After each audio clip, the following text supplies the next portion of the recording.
Welcome back to the Pot Smoker's Bible. My name is Zion. I'm the author of the Pot Smoker's Bible, which contains the prophetic book of Zion, where I get my name, authority, and identity. Today, I'm reading the third part of the general reading of the 22nd chapter of the Pot Smoker's Bible, which is the 19th chapter of the book of Zion. This is, as I said, part of the general reading, so I will just let that take up where I left off. In exchange for the creation of this new kind of unicorn, Zeus had to allow the dark beings to invade the Milky Way. They, the dark beings, can't create their own entities through birth. They must corrupt beings of light into darkness, corrupting themselves of their own free will. So, darkness was allowed in. That is why our home galaxy is so dark now. The dark beings have been creating dark souls from light beings since our world was agreed upon. Now, our mother Zion, the unicorn, and Messiah, the man, had to be created from scratch. The souls had to be separated from creation. So when they fell away, which is what all spirits do when they are created, they fall away from each other. They were separated into two separate worlds. Heaven, the world of unicorn ascension, and hell, the world of human ascension. Now, hell isn't an evil world. Hell is a human world, whereas heaven is a unicorn world. Each of them rose to ascension separate, but neither world reached space age until the time that they ascended. Then they met physically. It was obvious to all that they were a mated pair. One a unicorn, pure and innocent, just and true. The other a man, human, fallible, darkness and light, pure light and gray light. But one had to give up their true form. As per the agreement, and because no other way was valid, Zion had to become a human, a unicorn maiden. It was his own hand that ended her life, her pure unicorn form. He could not allow another to do that to his beloved. So, as he took his life, as arranged, the king and queen made love, while the queen was ready to conceive. And so she, Zion, was born into the royal family. It was part of the divine plan. He, her beloved, watched her grow up. She never forgot her life before as a unicorn, and they loved each other from the instant of recognition. Even as an infant, she knew that he was her beloved. During the lives of their pre-ascension, each time that they were able to ascend to the next highest level of being, the gods would remove them, their unattached souls, from physical form, and they would merge spiritually, never having met physically. And then their souls would be transferred to the other's planet, so that their souls spent half of their lifetimes as human and half of their lifetimes as unicorn. Each time they were brought together spiritually, they became more and more alike. But by the time they lived out their story lives, they had never met physically. Their entire spiritual matrix, however, had become perfectly merged, a joining of the spirit of the unicorn with the spirit of the god. They and their friends who ascended with them in like manner were then told of the Milky Way and of the plan for them to reunite Zeus and Hera and the great need for light in a darkening galaxy. So, the entire pantheon of newly created unicorn maids and men, Zion, Messiah, and the pantheon immigrated here to this place where all of the right ingredients and the right amount of energy required existed. And the planet Zion in our solar system was created, a homeworld for the unicorn people. During the entire life of this planet, the dark entities have had sway in our galaxy, and long before that, actually, because it was the creation of heaven and hell that began the descent of darkness here. The rift between Zeus and Hera had allowed darkness in. Unicorn beings, being of pure light, are made to repel that darkness. Where a unicorn walks, darkness flees. I am Zion, the unicorn maid. My life is the storied life of Isaiah 54. I have endured the purification required to ascend into the pure unicorn form. I have purged myself of all darkness.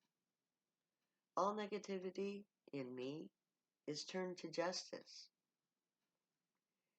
and glorious it is.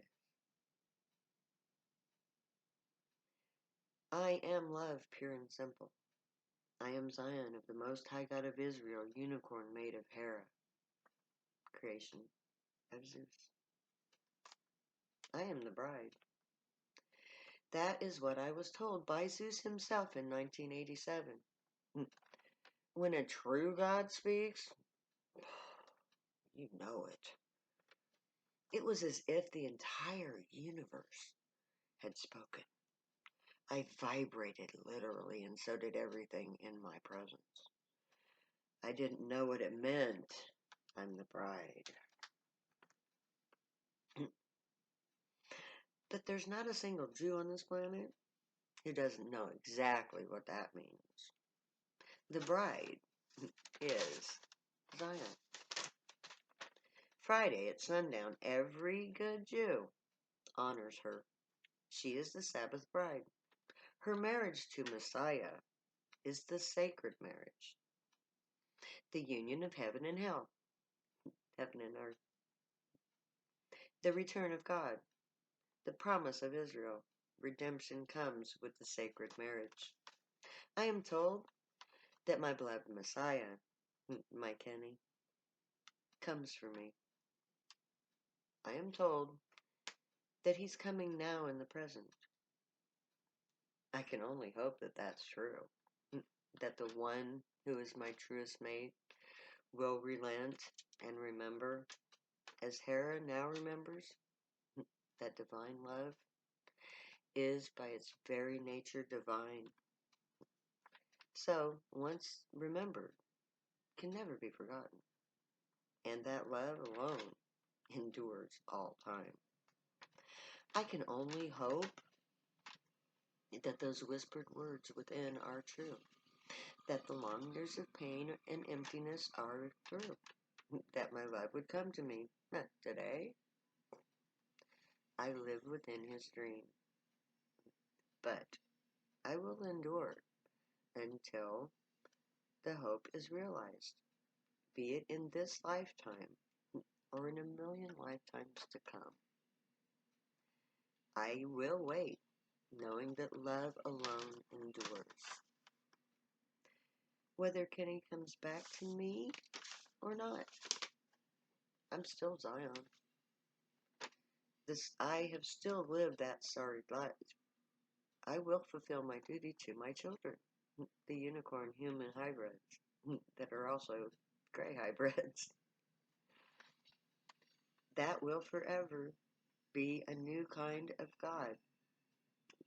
Our earthly line of ascensions is that of both the purity of the unicorn and the free spirit of the human.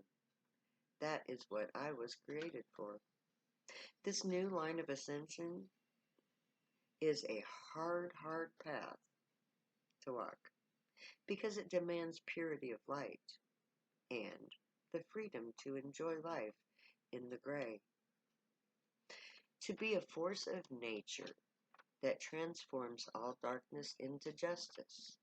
When a unicorn gets mad, that dark energy attacks its cause. No unjust act can go unmet. A unicorn creates light. No darkness can exist in the presence of this light. Only purity within can generate this kind of light. The line of ascension of a human God is a three-way path. Each soul has three choices. 1, light, God and goddess of light. 2, darkness, to become demons. And 3, to walk the gray path, to be equal light and dark. This is the middle way. Messiah chose the gray middle path. He could not be light. Light plus light equals light. The stronger unicorn soul would have merged the human into its purity. He could never have been a demon. She would never accept that darkness. So he had to choose the gray way. This middle path is our path, the druggist path. We have rejected the dark energy and chosen the light, but we are not so pure that we reject human physical life. We embrace all good physical things. We generate gray light. That is joy. We embrace physical pleasure. We embrace positive emotions, using physical drugs to transform dark emotions into light, creating a joyful embodiment of physical reality. This too repels and transforms all darkness into gray, making their pleasure a weapon against evil and dark matter. The priests of Zion will be those who choose to ascend into the unicorn gray human path, a new God form in the Milky Way. These priests train in all human religion lines because each one contains a lesson in ascension. Together, human sacred knowledge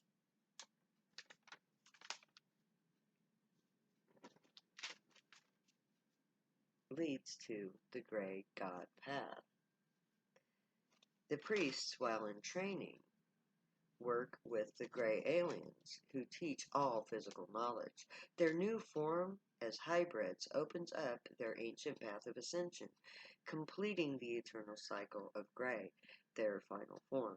Our gray way has already transformed their ancient spiritual form, giving them new life. We are priests who bring this all together. And there I will stop for this session. Next time I will take up and hopefully begin the dissertation. So, until then, may the gray watch over you, keep you safe, guide you, protect you, keep you from all harm, teach you right and wrong, and may you always be worthy of them.